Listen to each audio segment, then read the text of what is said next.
दोस्तों नमस्कार। चौथे चरण की वोटिंग को लेकर चुनाव प्रचार आज शाम थम गया। 13 तारीख को वोटिंग होगी। 96 सीटों पर वोटिंग होनी है, जिसमें से 41 सीट पिछली बार बीजेपी ने जीती थी। लेकिन पहले 3 चरणों के बाद या कहें तीसरे चरण के बाद भारत की राजनीति में जो नया उफान आया है, उसने एक झटके में भारत के भीतर लोकतंत्र के उन तमाम पिलर्स को हिलाकर रख दिया है जो अभी तक सत्ता के साथ या सत्ता के लिए नजर आ रहे थे। राजनीतिक तौर पर इस देश में विपक्ष लगातार यही तो आरोप लगा रहा था कि चाहे ब्यूरोक्रेसी हो, चाहे जुडिशरी हो, चाहे मीडिया हो, हर की भूमिका इस दौर में सत्ता के लिए है और सत्ता मोदी सरकार के जरिए बरकरार रहे, इसी के लिए वह कामकाज कर रही है। लेकिन ध्यान दीजिए, तीसरे चरण के बाद एक झटके में राहुल गांधी के तेवर, कांग्रेस के तेवर, इंडिया के तेवर इतने बदल गए कि खुले तौर पर इसका ऐलान होने लगा कि मोदी सरकार अब 4 जून को लौट नहीं पाएगी। और इसी तीसरे चरण के बाद पहली बार बीजेपी जब सामने आई तो वो बताने लगी कि पूरे दक्षिण भारत को वो जीतने की स्थिति में है। यानी जब तक दक्षिण में चुनाव हो रहे थे तब तक उसने खामोशी बरती, और अब दक्षिण भारत के 2 राज्य आंध्र प्रदेश और तेलंगाना, जहां पर आज शाम चुनाव प्रचार थम गया, और इसके बाद पूरे दक्षिण भारत के 5 राज्यों के चुनाव 13 तारीख को निपट जाएंगे और उसके बाद असल लड़ाई हिंदी पट्टी में शुरू होगी। यानी तीसरे चरण के बाद इस देश के भीतर जो परसेप्शन विपक्ष बना रहा था, इंडिया गठबंधन बना रहा था, राहुल गांधी बना रहे थे, उसके ठीक समानांतर एक बड़ी लकीर आज देश के गृह मंत्री बीजेपी के नेता अमित शाह ने खींचने की कोशिश की। अपने तौर पर प्रधानमंत्री नरेंद्र मोदी ने आज 3 रैलियों में 400 पार का नारा दोबारा देने की कोशिश की।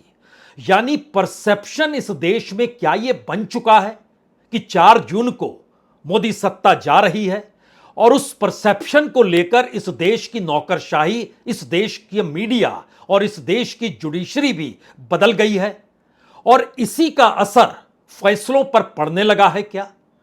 यह सवाल इसलिए महत्वपूर्ण है क्योंकि आज शुरुआत अलग अलग हिस्सों में जरा करने की जरूरत है।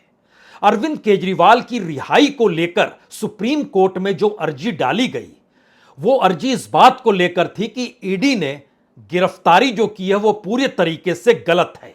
सुप्रीम कोर्ट ने इसे नहीं माना। उसके बाद उस अर्जी में कुछ संशोधन किया गया और उसमें लिखा गया कि अंतरिम जमानत चाहते हैं एक राज्य के मुख्यमंत्री हैं वो।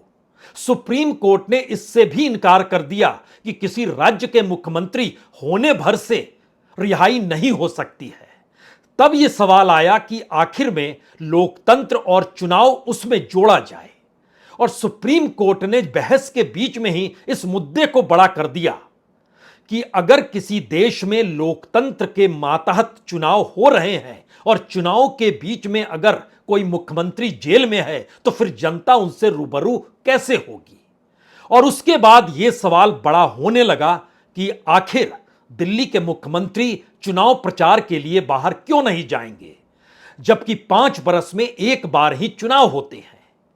और ध्यान दीजिए, जब तीसरे चरण की वोटिंग 7 तारीख को हो रही थी, यानी 7 मई को जब हो रही थी, उसी दिन सुनवाई सुप्रीम कोर्ट में हो रही थी, और पहली बार सुप्रीम कोर्ट ने इसको अभूतपूर्व बनाया और बताया भी कि दरअसल ऐसा संभव होता नहीं है कि किसी राज्य का मुख्यमंत्री चुनाव के वक्त जेल में हो जो पर आरोप लगे हुए हो, साबित नहीं हुए हो।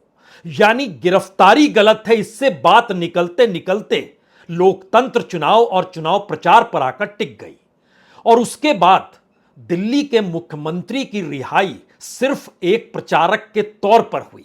यानी वह चुनाव प्रचार अगले 21 दिनों तक कर सकते हैं, लेकिन इस दौर में मुख्यमंत्री कार्यालय में नहीं बैठेंगे, किसी भी फाइल पर साइन नहीं करेंगे, यानी बतौर मुख्यमंत्री वह कोई काम नहीं करेंगे सिवाय अरविंद केजरीवाल एक पार्टी के नेता हैं, और चूंकि वो राज्य के मुख्यमंत्री और नेता हैं तो उनसे रूबरू जनता को होना चाहिए, तो इसीलिए उनकी रिहाई की जा रही है।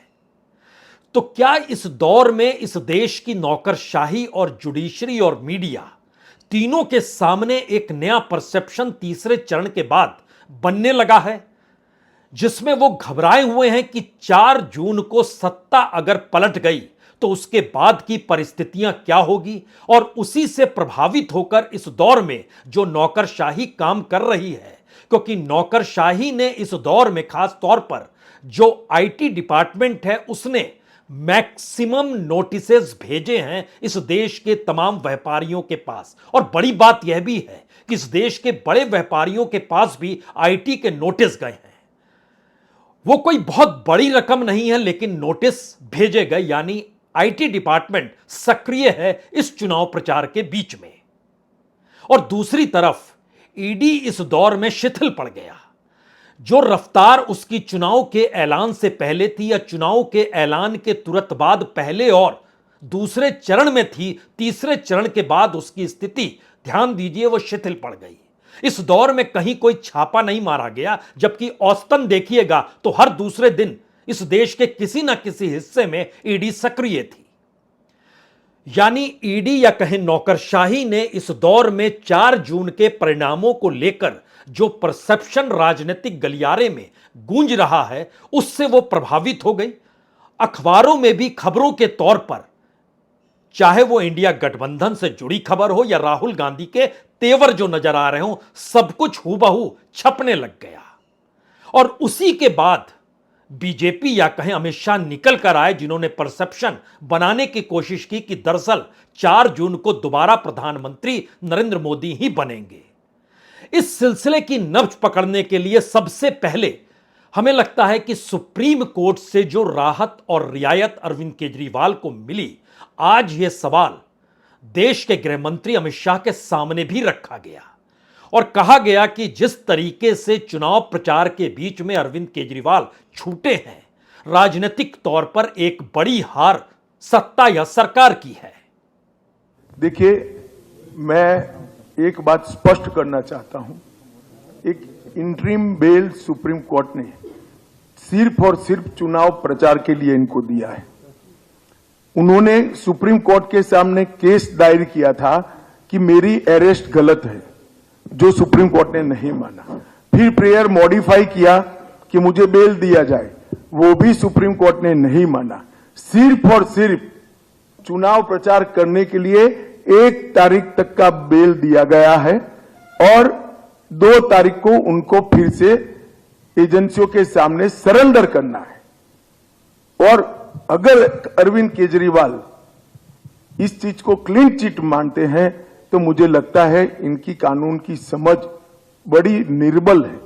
यहां एक सवाल कोई भी कर सकता है, क्योंकि सुप्रीम कोर्ट की जिस बेंच के सामने अरविंद केजरीवाल का मामला था, उसी बेंच के सामने ईवीएम और वीवीपैट का मामला था।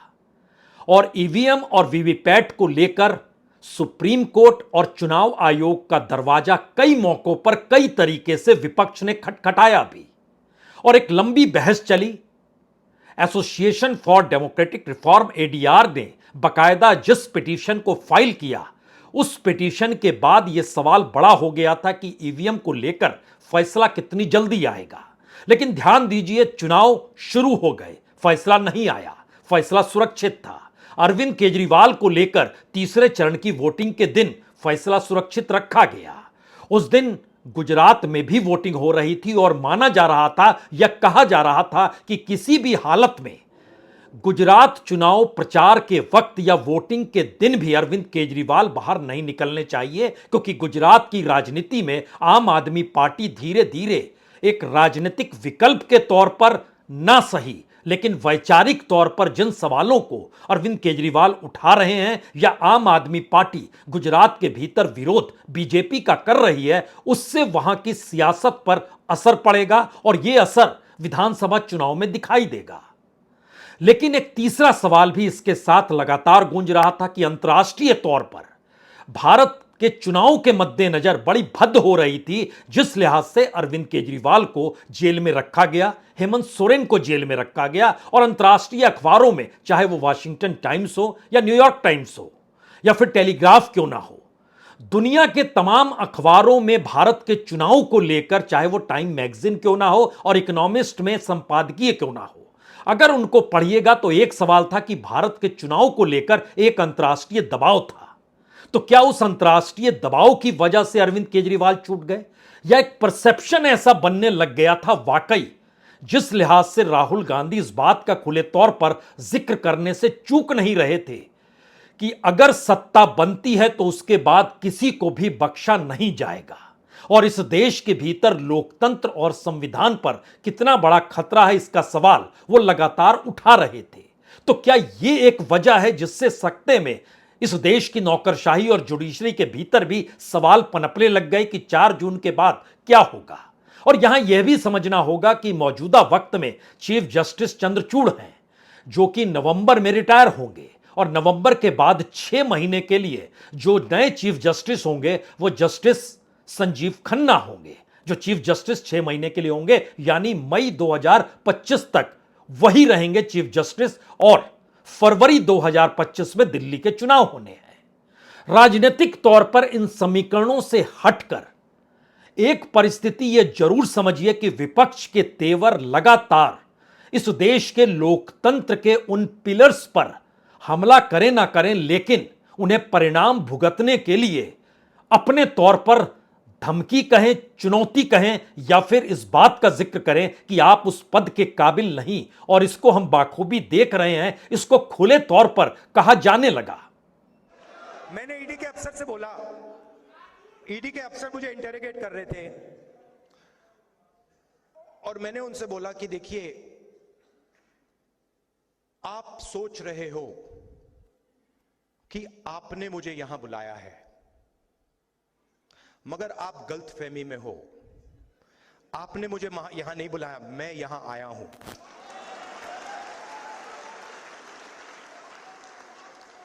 और आप जानते हो मैं यहां क्यों आया हूं? कहते हैं नहीं, मैं यहां इसलिए आया हूं क्योंकि मैं देखना चाहता हूं हिंदुस्तान के लोकतंत्र की हत्या कौन लोग कर रहे हैं।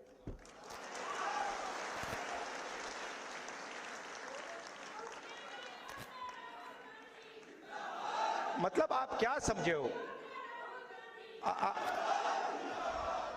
और ध्यान दीजिए, राहुल गांधी लगातार 90 नौकरशाहों का जिक्र अपने भाषणों में कर रहे हैं। हालांकि उनका जिक्र वह जो SC ST या OBC हैं उनके जुड़े हुए IAS, इन 90 IAS में सिर्फ 3 हैं, इसका जिक्र तो वो करते हैं, लेकिन एक लिहाज से वो लगातार चिता भी रहे हैं कि जो इस दौर में मोदी सत्ता के इशारे पर नाच रहे हैं वो समझ जाएं। और इसकी चुनौती उन्होंने इलेक्ट्रल बॉन्ड को लेकर दी, ईडी के अधिकारी और सीबीआई के अधिकारों को लेकर दी, और उन अधिकारियों के मार्फत उन्होंने इस दौर में जो नौकरशाही सक्रिय है उसको भी चिताया जरूर।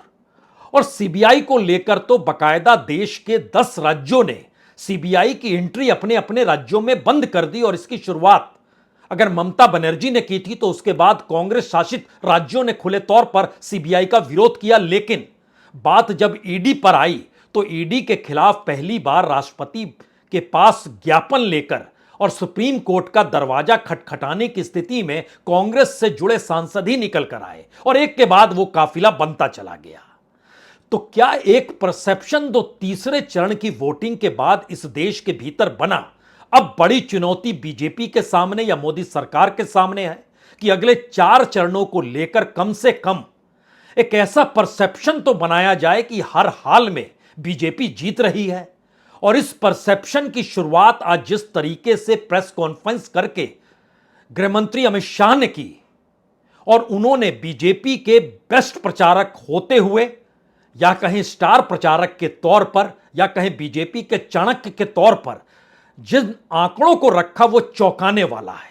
वो चौंकाने वाला इसलिए है क्योंकि उन्होंने पूरे दक्षिण भारत में, यानी दक्षिण भारत के 5 राज्यों में बीजेपी सबसे बड़ी पार्टी के तौर पर उभर कर आ रही है। अगर यह संकेत बीजेपी दे दे जहां पर विपक्ष और राहुल गांधी या इंडिया गठबंधन के जरिए लगातार ये बातें हो रही हैं, और जो सेफोलॉजिस्ट है वह भी कह रहे हैं कि कर्नाटक में भी स्थिति बीजेपी की बिगड़ेगी, यानी पिछली बार जो भी जीत मिली थी इस बार उससे कम हो जाएगी। तब सवाल है कि दक्षिण का दरवाजा अगर बंद हो गया पूरी तरीके से और यह मैसेज अगर उत्तर भारत या हिंदी पट्टी के चुनाव के वक्त यह मैसेज चला गया तो जाहिर है 4 जून का रिजल्ट क्या होगा यह कोई बताने की जरूरत नहीं है। शायद इसीलिए जिन 5 राज्यों का जिक्र आज अमित शाह कर रहे थे और किस तर्ज पर कर रहे थे, हमें लगता है पहले उसे सुनना चाहिए। कि जब 4 जून को परिणाम आएंगे तो दक्षिण भारत में कर्नाटक, आंध्र, तेलंगाना, तमिलनाडु और केरल, उसमें सबसे बड़ा दल भारतीय जनता पार्टी बनकर उभरेगा। इसका मतलब है कर्नाटक, आंध्र प्रदेश, तेलंगाना, तमिलनाडु और केरल में सबसे ज्यादा किसी एक दल को सीट मिलेगा तो वो दल होगा भारतीय जनता पार्टी। तेलंगाना में हम लगभग 10 सीटों से ज्यादा सीट जीत कर आएंगे। 13 सीटों पर हमारी स्थिति बहुत अच्छी है, मगर 10 से ज्यादा सीटें तेलंगाना में भारतीय जनता पार्टी जीत कर आएगी। अब अमित शाह ये बात कह तो गए, लेकिन दक्षिण भारत में बीजेपी की जो स्थिति है, अगर 2019 से तुलना करते हुए मौजूदा वक्त को भी परखें तो यह एक बड़ा सवाल है कि जब देश भर के भीतर में बीजेपी को लेकर विपक्ष के तेवर इतने कड़े हैं और वो लगातार इस बात का खुले तौर पर हर कोई जिक्र करने लगा है कि कर्नाटक, महाराष्ट्र, राजस्थान, बिहार, झारखंड तमाम जगहों पर स्थितियां नाजुक हो चली हैं, तो ऐसे में दक्षिण भारत में वो कौन सा दरवाजा बचा है जहां पर बीजेपी की उड़ान आसमान को छूने लगेगी। क्योंकि ध्यान दीजिए, केरल, तमिलनाडु और आंध्र प्रदेश 2019 में इन तीनों राज्यों में से एक भी सीट बीजेपी जीत नहीं पाई थी। सिर्फ कर्नाटक में उसने कमाल किया था कि 28 में से 25 सीटें वो जीत गई थी और तेलंगाना की 17 में से 4 सीटें वो जीती थी। तब बीआरएस की सरकार थी जो उस वक्त टीआरएस होती थी, लेकिन अब वहां पर कांग्रेस की सरकार है। इसलिए भी सवाल है, जब इस देश के भीतर में सीधे तौर पर कांग्रेस और बीजेपी आमने सामने जिन राज्यों में खड़ी है, अगर वहां की स्थितियों को लेकर सवाल 2019 से हटकर हो चले हैं, तो फिर जहां पर बीजेपी की सत्ता आई है, वो कर्नाटक हो या तेलंगाना हो या हिमाचल प्रदेश हो, वहां स्थिति कैसे ठीक हो जाएगी। लेकिन दक्षिण भारत के इन 5 राज्यों में केरल, तमिलनाडु, आंध्र प्रदेश, कर्नाटक और तेलंगाना कुल 128 सीटें हैं। इन 128 में से बीजेपी के पास 28 सीटें हैं, यानी 3 सीट तेलंगाना की और 25 सीट कर्नाटक की। अब सवाल यह है कि अपने तौर पर तेलंगाना में 10 सीट लेकर आएंगे, इसका जिक्र अमित शाह ने कर दिया, लेकिन क्या बाकी राज्यों में भी लेकर आएंगे? और जिस गठबंधन के आश्रय, चाहे आंध्र प्रदेश में चंद्रबाबू नायडू और पवन के साथ का गठबंधन हो, चाहे कर्नाटक के भीतर जेडीएस के साथ का गठबंधन हो, चाहे तमिलनाडु के भीतर एआईडीएमके के साथ का गठबंधन हो, और तेलंगाना के भीतर सवाल बीआरएस को लेकर गठबंधन के मद्देनजर कई बार उठते रखते हैं और कांग्रेस लगातार एआईएमआईएम को भी बीजेपी से जोड़ रही है। शायद इसीलिए वह सवाल है जो राजनीतिक तौर पर एक परसेप्शन को बनाने की दिशा में इसलिए बढ़ चुका है क्योंकि इस देश की राजनीति को संभाले हुए बीजेपी की सत्ता या मोदी सरकार के पक्ष में लगातार इस देश की नौकरशाही, इस देश का मीडिया, इस देश की जुडिशरी के फैसलों को लेकर सवाल विपक्ष लगातार खड़ा करता रहा है और उस परसेप्शन की उम्र अब 1 महीने से कम की बची है। तो इस दौर में क्या इसीलिए उफान लाया जा रहा है? और अगला सवाल तो आज तब उठा जब 75 बरस की उम्र अगर प्रधानमंत्री नरेंद्र मोदी की होगी तो वह गद्दी छोड़ देंगे। और दूसरा सवाल उठा कि धुरंधर नेता जो बीजेपी के होते थे, अगर उनको साइडलाइन किया गया है और इस कड़ी में अगला नंबर योगी आदित्यनाथ का भी होगा, तो क्या वाकई इस देश में अगले प्रधानमंत्री के तौर पर अमित शाह होंगे? इस सवाल का जवाब अमित शाह ने दिया जरूर, लेकिन इस सवाल को जिस अंदाज में अरविंद केजरीवाल ने आज उठाया, उसने 3 मुश्किल सवालों को खड़ा कर दिया। पहला सवाल तो यह है, क्या वाकई अरविंद केजरीवाल अभी भी ये मान रहे हैं, हालांकि उन्होंने कहा ऐसा होगा नहीं कि सत्ता में दोबारा वो आ जाएं, लेकिन बावजूद इसके उन्होंने जो लकीर खींची उसमें बीजेपी का चुनाव जीतना, प्रधानमंत्री के कौन बनेगा इसको लेकर बीजेपी से सवाल पूछना, और इन परिस्थितियों के भीतर जो पूरी यात्रा शुरू हुई राजनीतिक तौर पर जेल से निकलने के बाद, उसकी शुरुआत हनुमान मंदिर से शुरू होती है। यानी जिस आम आदमी पार्टी ने जन लोकपाल की लड़ाई से इस देश के करप्शन को लेकर सवालों को शुरू किया था और राजनीतिक तौर पर जिन्हें निशाने पर लिया था, और उस राजनीति को साधने और आगे बढ़ाने के लिए जो राजनीति उस वक्त चल रही थी, क्या वो एक नई भूमिका और नई परिभाषा के साथ मौजूदा वक्त में फिर से मौजूद हो गई है, जो एक नए परसेप्शन को बनाना चाहती है? और इस दौर में राहुल गांधी जिस तेवर और तलखी के साथ 4 जून के बाद की परिस्थितियों को भी उठा रहे हैं और इस देश से जुड़े मुद्दों को लेकर बीजेपी सरकार या मोदी सत्ता पर निशाना खुले तौर पर साध रहे हैं, वो चाहे इलेक्ट्रल बॉन्ड हो या अडानी अंबानी हो, जब खुले तौर पर इतने तीखे स्वर राहुल गांधी के हैं, तो क्या अरविंद केजरीवाल की रिहाई के साथ एक झटके में पूरे मीडिया, पूरी नौकरशाही, पूरी जुडिशरी की नजर उस परसेप्शन की दिशा में चली गई जहां निगाहों में अरविंद केजरीवाल आ जाए और इंडिया गठबंधन के भीतर 2 ध्रुव नजर आने लगे? क्योंकि पंजाब में तो दोनों को आमने सामने टकराना है, और इसीलिए जो बीजेपी के चाणक्य की रिपोर्ट बताती है वो 5 राज्यों को लेकर है कि वहां पर बहुत शानदार रिजल्ट बीजेपी देने वाली है। इसीलिए बीजेपी के वह नेता ना घबराएं कि हिंदी पट्टी में क्या होगा। उनका बहुत साफ कहना है कि आंध्र प्रदेश में जगन रेड्डी की सीटें बीजेपी के पास आने वाली है, तेलंगाना में बीआरएस की सीटें बीजेपी के पास आने वाली है, उड़ीसा में नवीन पटनायक की सीटें बीजेपी के पास आने वाली है, ममता बनर्जी यानी पश्चिम बंगाल में भी सीटें बीजेपी के पास आने वाली है, पंजाब में भी अकाली दल की सीटें बीजेपी के पास आने वाली है। इस धारणा को बनाकर जो रिपोर्ट बीजेपी के भीतर घूम रही है और उसके समानांतर अरविंद केजरीवाल की रिहाई के बाद राजनीतिक तौर पर सबका ध्यान इस पर है कि अरविंद केजरीवाल क्या कुछ कहते हैं, वो कैसे निशाना साधेंगे अंबानी अडानीज को लेकर, प्रधानमंत्री मोदी को कटघरे में कैसे खड़ा करेंगे। लेकिन ध्यान दीजिए, एक झटके में उन्होंने सवाल बिल्कुल नए सिरे से मथ दिया और उस सवाल का सिरा उन्होंने अमित शाह के हाथ में थमा दिया, यह कहते हुए कि अगले प्रधानमंत्री अमित शाह होंगे। मोदी जी अगले साल 17 सितंबर को 75 साल के हो रहे हैं। बीजेपी के अंदर मोदी जी ने 2014 में मोदी जी ने खुद ने रूल बनाया था कि बीजेपी के अंदर जो भी 75 साल का होगा उसको रिटायर कर दिया जाएगा। सबसे पहले आडवाणी जी को रिटायर किया गया, उसके बाद मुरली मनोहर जोशी जी को रिटायर किया गया, फिर सुमित्रा महाजन को रिटायर किया गया, फिर यशवंत सिन्हा को रिटायर किया गया। अगर इनकी सरकार बनी तो पहले अगले 2 महीने में योगी जी को निपटाएंगे ये, और उसके बाद मोदी जी के सबसे खास अमित शाह को ये प्रधानमंत्री बनाएंगे।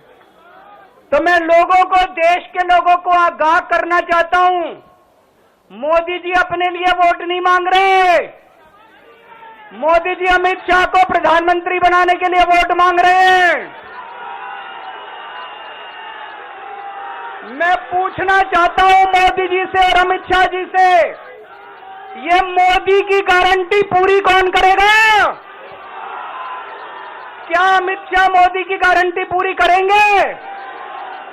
मैं अरविंद केजरीवाल एंड कंपनी और पूरे इंडिया अलायंस को कहना चाहता हूं, मोदी जी 75 साल के हो जाए, इससे आपको आनंदित होने की जरूरत नहीं है। ये भारतीय जनता पार्टी के संविधान में कहीं नहीं लिखा है। मोदी जी ही ये टर्म पूरी करेंगे और मोदी जी ही आगे देश का नेतृत्व करते रहेंगे। इसमें भारतीय जनता पार्टी में कोई कंफ्यूजन नहीं है, ये कंफ्यूजन खड़ा करना चाहिए। हमेशा जाहिर है केजरीवाल ने सवाल उठाया और जवाब देने में कोई देरी अमित शाह ने नहीं की। लेकिन मौजूदा वक्त का सच क्या है? मौजूदा वक्त में तो देश के प्रधानमंत्री नरेंद्र मोदी से ताकतवर कोई नहीं है, और राजनीतिक तौर पर किन बातों को कैसे कहना है, और देश के सबसे 2 बड़े कॉरपोरेट जिनकी पहचान अंतर्राष्ट्रीय तौर पर है और दुनिया के रईसों में उनकी शुमारी होती है, अंबानी और अडानी। लेकिन जिस तर्ज पर प्रधानमंत्री मोदी ने अपने भाषण में अंबानी और अडानी का जिक्र किया, उन्होंने एक झटके में बतला दिया कि इस देश के भीतर में संस्था चलाने की हर परिस्थितियां उनकी मुट्ठी में है। और इन बातों को तानाशाही के तर्ज पर विपक्ष उठा रहा है, इससे कोई इनकार करेगा नहीं। लेकिन अगर देश के दो ताकतवर कॉरपोरेट जिनकी पहचान अंतर्राष्ट्रीय तौर पर है, उनका कोई महत्व देश के प्रधानमंत्री के सामने बिल्कुल नहीं है, और सार्वजनिक तौर पर रैलियों में अगर प्रधानमंत्री इसका जिक्र करते हैं और जिस अंदाज में और टेम्पो से जोड़कर और ब्लैक मनी से जोड़कर जो उन्होंने अपनी बातों को रखा, उसने एक संदेश उसके जरिए उन तमाम नौकरशाहों को दिया क्या? इस देश की नौकरशाही या ब्यूरोक्रेसी को वो संदेश देना चाहते हैं, या इस देश की जुडिशरी के सामने भी वह संदेश गया क्या?